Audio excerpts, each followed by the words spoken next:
So I want to continue on with the magician archetype. We'll continue circumambulating as we do in the seminars. That's kind of the approach, that these researchers and these professors in the institute really explain. Like, you can't approach it directly and study it, just with all the archetypes. It's like, I think this is how I was trying to articulate in all my other videos about the archetypes. It's like, if you think about it, it's a meditation. You're circumambulating your consciousness around understanding this essential energy, right? There's just so much, so many different layers and depth to the potential of all the potentials, of the archetypes. But understanding the magician, or the magus, I think, is going to really, it's going to allow me to be able to explain the whole purpose of this channel and me journaling this esoteric awakening, right? And that's all it is. It's not like a spiritual awakening. It's the esoteric. It's the enlightenment. The enlightenment awakening, right?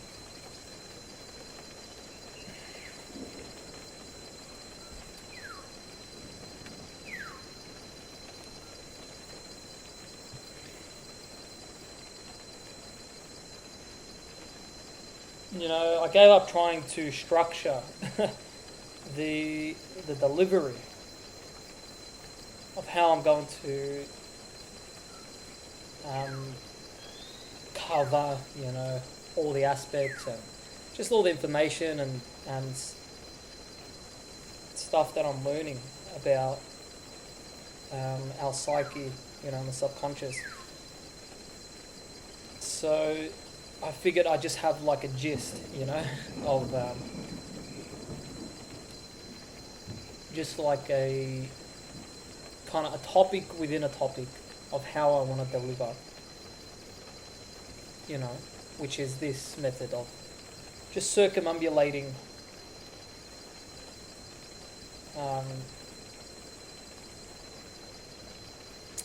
sort of the attributes and the qualities and the way these archetypes control our behavior and our personalities, so that you could kind of slowly,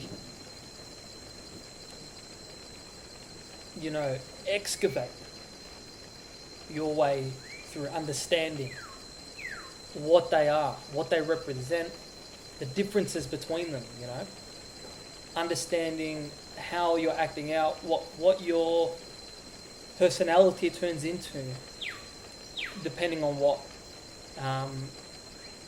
archetype you're currently in or being possessed by, what archetype your ego is being controlled by, and that role of understanding comes from the power of the magus within the psyche.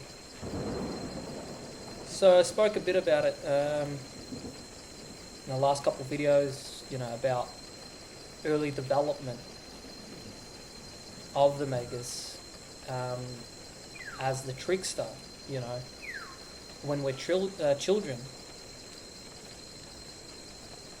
And a lot of people ask, even if you watch the old lectures, in the Institute from the 90s, even till now, it's kind of the same thought when it comes to trying to understand the roles.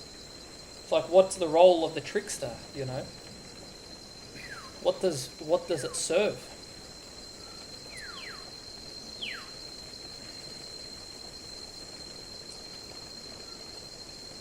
Its role is understanding human grandiosity, right?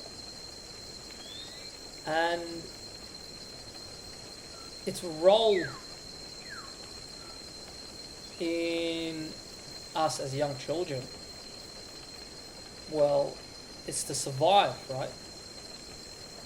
The trickster develops its way of maneuvering through the tribe, maintaining relevance and status. It's survival, right? I mean, the child doesn't survive its own family without developing some sort of consciousness on what is required from the child in the tribe, you know what I mean, in order to survive. So it's survival,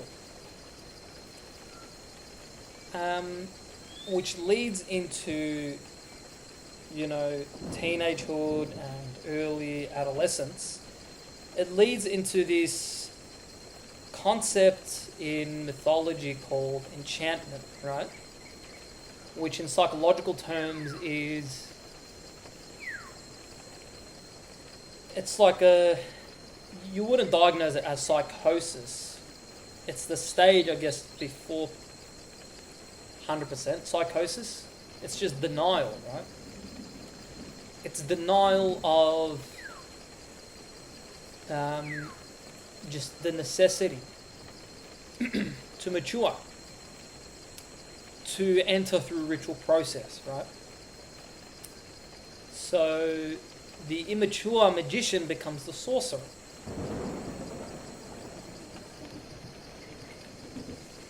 You know, the manipulating trickster, the over-exaggerating, gaslighting,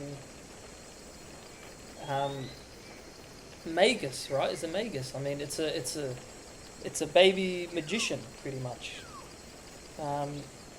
It understands conceptions of reality of other human beings, and it's able to mix truth in their realities with whatever aspects that, you know, the other human being will believe to be true. So it's maneuverability, you know, it's manipulation of reality. That's a magician. That's what a magician is. It takes. I mean, you think about it's not what you know. It's not this supernatural tricks that you see on a stage, you know. It's an energy that takes your concept of reality, your understanding of what you know is rational to be possible, right? And it manipulates it through concepts that you understand to be true.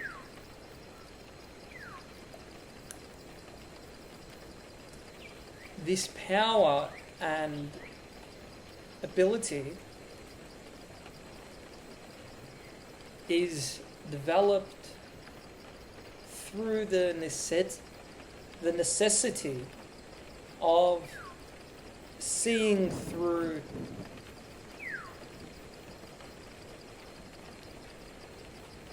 superficial realities, right? The trickster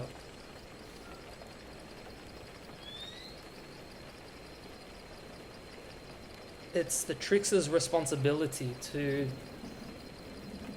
be able to see through any human being or any man claiming to be the king, claiming to be integrated with the royal archetype, right? It sees through the superficial pomposity, the grandiosity, right? It's your, the way Robert Moore describes it, right?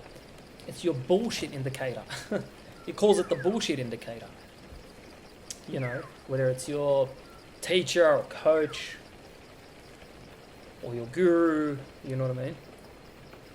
Or just whoever, like, you know, it could be family members, a friend. It's your ability to see through the uninitiated grandiosity, including your own, you know? It's being able to see through the enchantment, all while still being under enchantment as well, you know? The immature magus is still under enchantment. It's still in denial, right? It's you know, it's being able to understand and have competency without seeing the necessity to do anything about it or change anything. You know, you understand the psychology behind the evil and the wars, especially, you know, with what's been happening down near my homeland, you know, for the last century almost. Everybody thinks like it's this political, even this religion thing. It's like they believe that, you know, like 99% of the audience watching this, you know, I don't want to say the word. I mean, I don't want to get that channel restricted before it even gets viewed. You know, rhymes with homicide. Everyone's just audience, right? Spectating. And they think it's this deep political, religious, theological issue. It's not. It's psychological, man. It's psychological. It's, you know, the magus inside understands that, you know, this tribe committing this, you know, rhymes with homicide. The magus inside knows that this tribe is acting out through its infantile pathological grandiosity, right? This pathological, uninitiated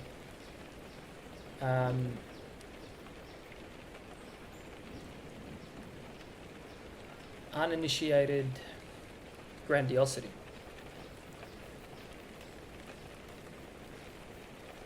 See, in tribalism, see, pre-modern culture, civilization,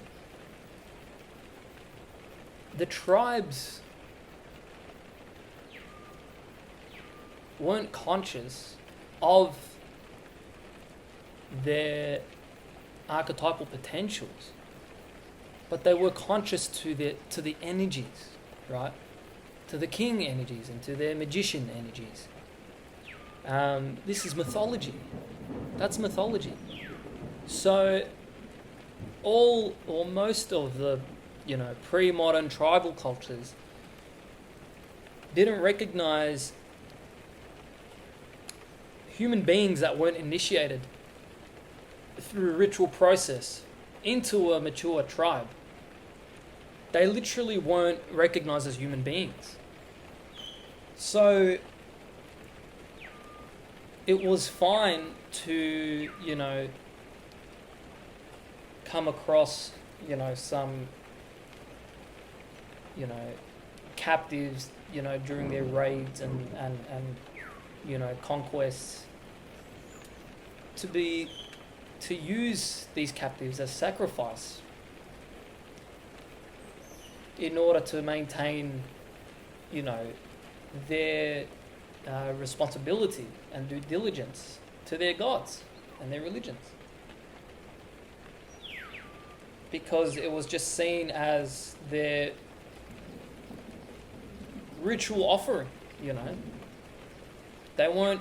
These other tribes weren't seen as human beings because they weren't initiated into maturity. It's pretty much in pre-modern culture, if you weren't initiated into a tribe, you weren't seen as human, because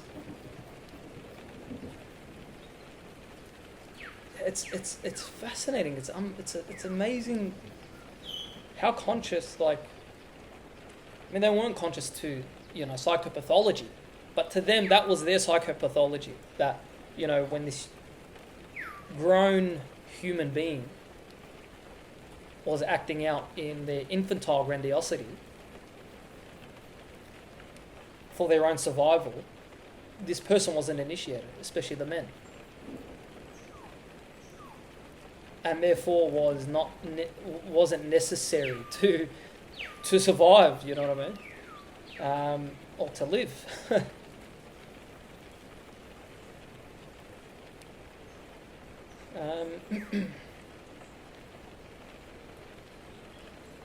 So the trickster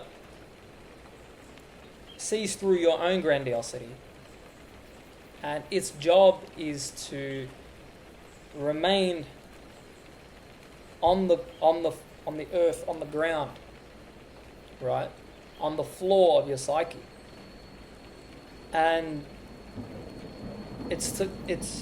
he is there to constantly remind the ego that he sees through whatever image that you display, right? I remember I spoke in the other videos about the Joker, Batman. I spoke about, the directors, the Hollywood directors, kind of delving into this Jungian psychology and trying to illustrate it in Hollywood, right? It's psychology, and I spoke about Christopher Nolan. Even if you watch the old Batman, you see it. Like I said, you watch it, you think of Joker as Batman's shadow. And, the Joker's there going about his business, wreaking havoc and sadistically destroying everybody's false archetypal projections, right? He comes Batman swooping down, in the night, in the city, whose high-tech bat plane or his jet, comes, swooping down, making his very grandiose arrival, and he's looking for the Joker, and he spots him, and he tries to lock on the machine guns, and it's hard to hit the target. The Joker, he's firing his machine guns and he's trying to hit the Joker, but he's just missing, and he's swooping down and he's trying to take him out. But I mean, it's hard. It's kind of hard to hit the trickster. As you'll hear Robert Moore explained in the lectures, you can't kind of. You get a kind of rough idea of where he is, but it's hard for your ego and your grandiosity to hit the source of the deconstructive kind of reality check that is your shadow magician, right? If you remember, like I was explaining in the earlier video, in a dream that I had about that sadistic shadow that I could hear laughing in my dream, it was probably a bit reckless for me to try and explain the dream before going this deep into the magician, because I thought it had to do with the shadow warrior energy, because of that sadistic energy. It was a bit of shadow warrior, but definitely in control was my magician in the dream, because it's man, it just really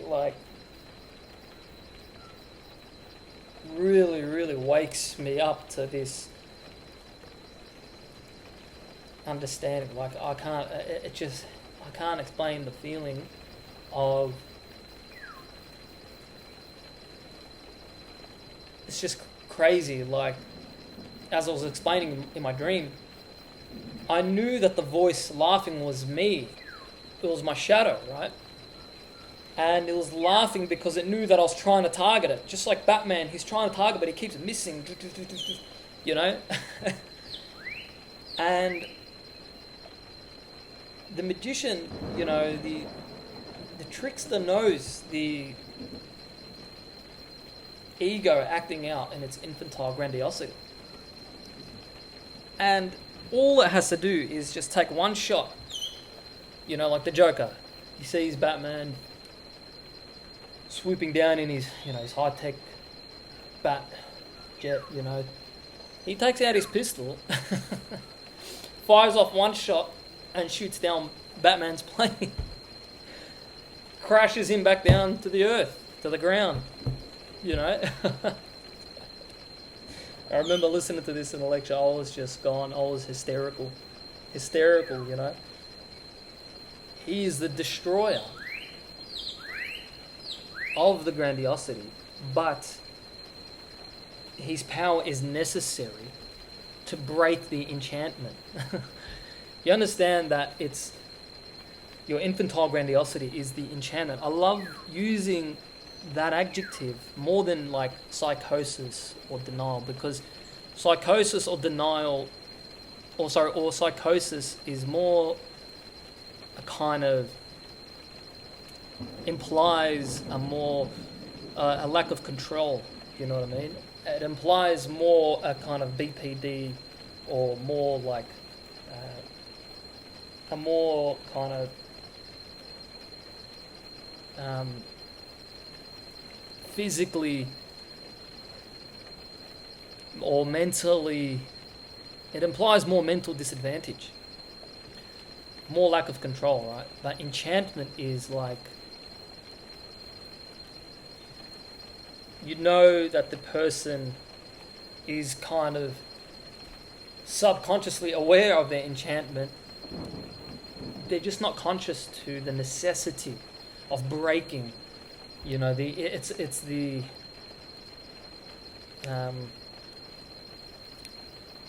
their ignorance to the tear in the garment, right? This is how they kind of, this is the terminology that they use during the initiation and the maturation of the magician, is becoming aware, right?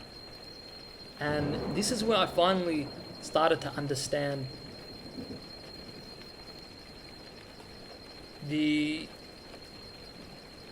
reason of my sadness and my grief.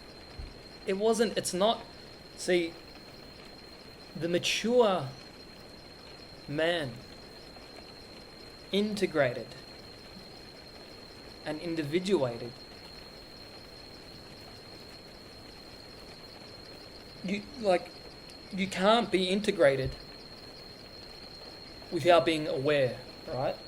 Without being aware of your enchantment that you were in.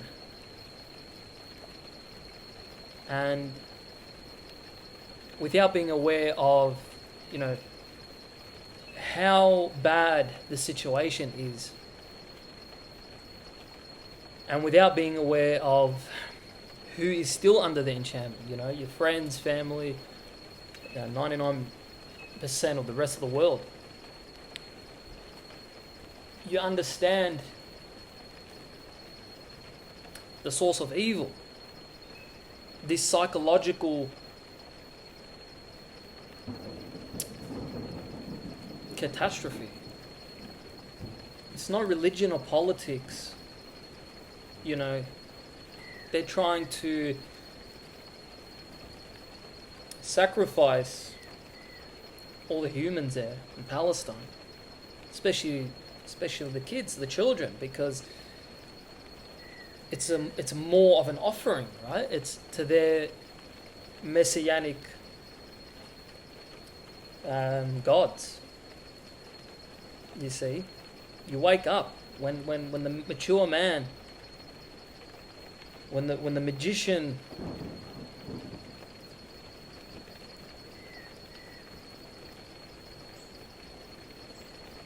lifts, when the enchantment is lifted and broken, and the magician wakes up. That's the ritual process. It's this awakening. It's waking up. When you become conscious and you wake up and you open your eyes, the power instantly breaks off.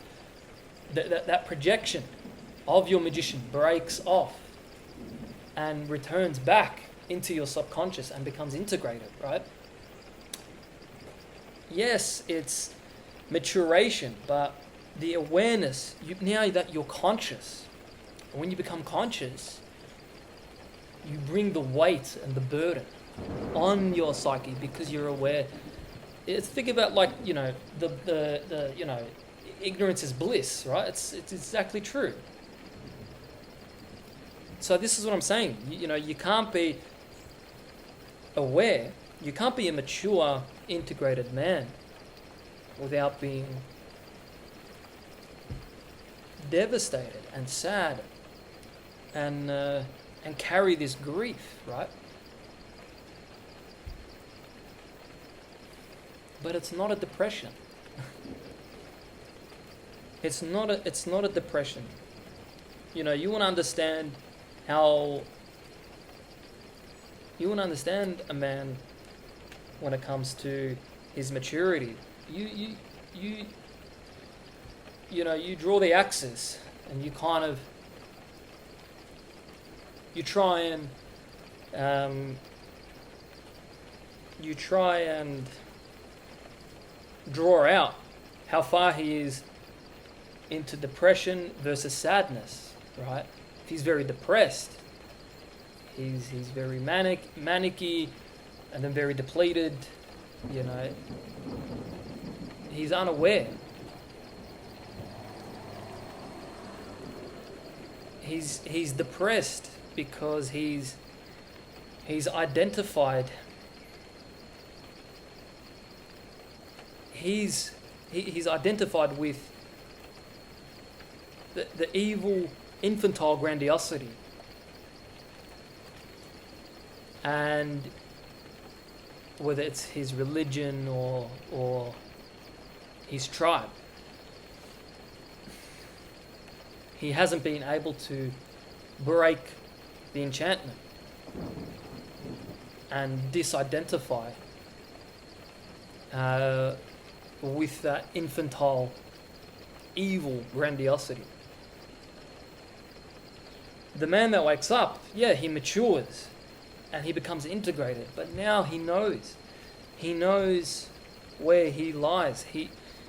It's like he wakes up out of his body and he could see where his ego was and his personality, and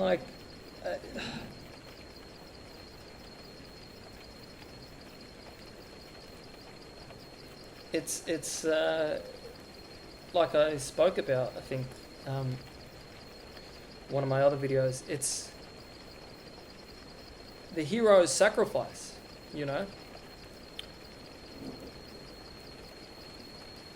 The magus is able to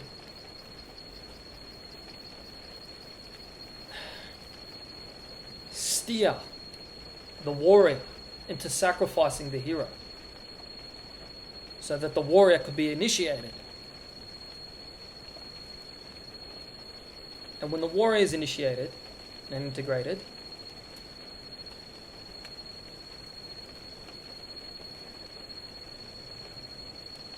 the Magus knows he's done his role.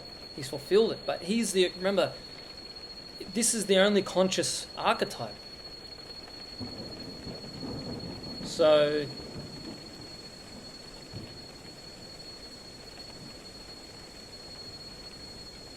it's sad.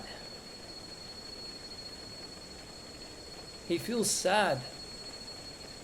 He feels this grief for the hero, you know? He did what... He fulfilled his role. His mature role, right? The king can't be initiated while the magician is under enchantment. Because the magician that's still under the enchantment does not see the necessity for initiating the other archetypes. He holds the keys to the kingdom.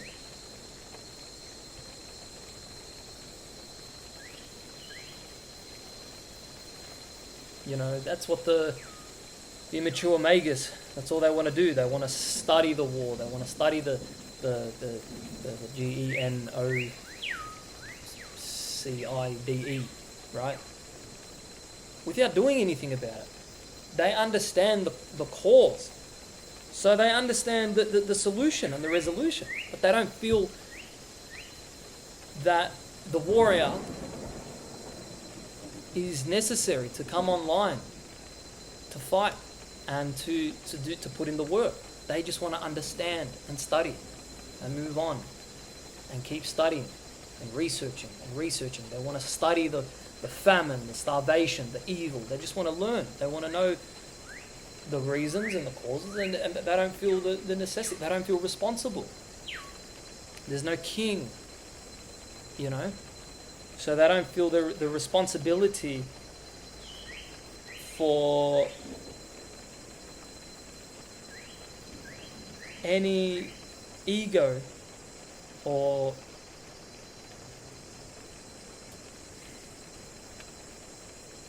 they don't have this transpersonal care and this sacrifice of the king, right?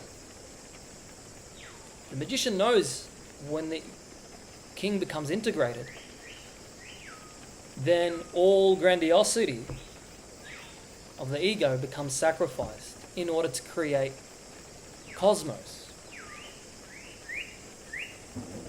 A peaceful, just order.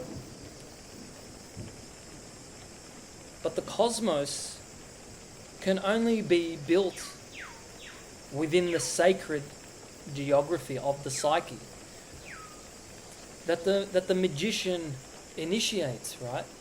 This is the concept of the spiritual elders. This is the concept of a geography, a sacred geography in religion, in our human manifestation of religion. We build the physical geographies, right? We project it. Because our subconscious knows, our magician knows the necessity for the sacred geography.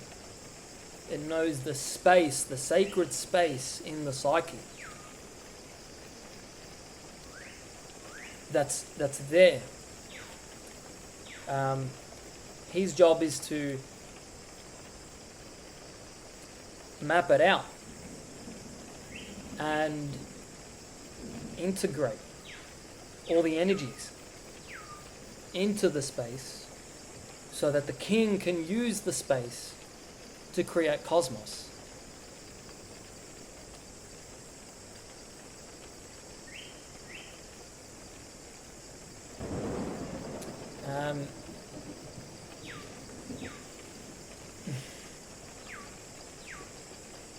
But, like I said, if the magician hasn't been initiated, he remains the trickster. He remains the deflector of responsibility, right? Of accountability. It's like they said in the old lectures when they first started seeing the bumper stickers, in Chicago, this idea of, shit happens. You see it on the bumper stickers, and Robert Moore, how he explains, like, it's a very deep and almost manipulative kind of statement, because you know that this person is aware of the shit. At the same time, denying that they can do anything about it. How could you be aware of it and knowing what to do, but choosing, not knowing the right thing to do, but choosing not to do it? It's like now what we have. You see this. I'm pretty sure you would have seen this with this trend with these girls. I'm just a girl. I see this. I see it on a T-shirt. I'm just a girl. It's the same thing. It's like, a girl can, she'll drive through a building. She'll take out a building. She'll drive through, I don't know. She'll drive through a shop, destroy everything, probably kill people. She'll come out and she'll just be like, "Oh, I'm just a girl. I'm just a girl." It's the trickster. It's this sadistic awareness. It's immaturity. It's just immaturity. That's all it is. But that's the role of I think that's one of, probably the second most important role, this power to deconstruct. It's the destructive ability in your personality, right? In mythology, we looked up into a lot of the pagan traditions, Eros and Theros. It's the constructive that's constantly being kept in check by the destructive. We looked at the Hindu tradition. You look at Shiva, and he's constantly present, right? This God, this masculine, destructive force. This is why I always thought Shiva was more of like a feminine energy, because of the destructive purpose, right? His destructive purpose, it's not really destructive, it's deconstructive, right?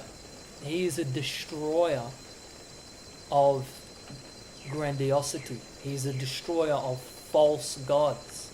He's a destroyer of false deities, right? Anyone claiming to be the integrated sacro king, the god, right? He possesses the necessary power to deconstruct all of the pomposity, and he can see through all the projected realities. And he deconstructs, right? In the Hindu tradition, we're reading a story about a famous exorcism, and there's a Hindu priest, or I think it was a shaman, right? Remember, the shaman isn't the archetype. The magician is the archetype. And the shaman is the one practicing, right? and he's able to go head to head and take on Shiva and the power in order to use some of the necessary destructive force to break an enchantment and perform this exorcism. You know, he breaks the enchantment with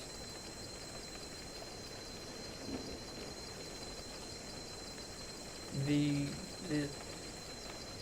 true godly power of truth.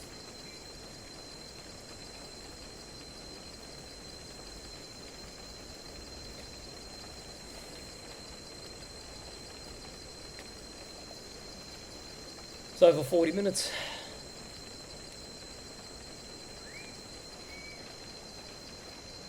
We'll keep meditating, circumambulating the understanding of these archetypes. But this is why I think I probably spend the most time on the magician, because when you understand what I'm trying to articulate, you'll understand the point of me deciding to journal my awakening, because of the enchantment that I was under with the religion. It was all my magician energy being projected.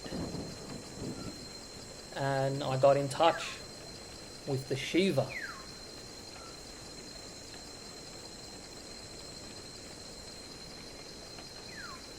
And broke the enchantment. He's the destroyer of universes, realities. You don't fuck with the Shiva. You bring your reality, you bring your universe to the true power, this objective power, and it will quickly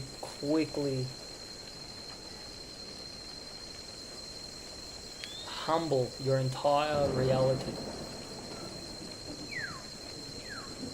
And you'll run away and study more, and you'll go back to your meditation. But we'll leave it there. So, yeah. See you on the next one. Good luck to you.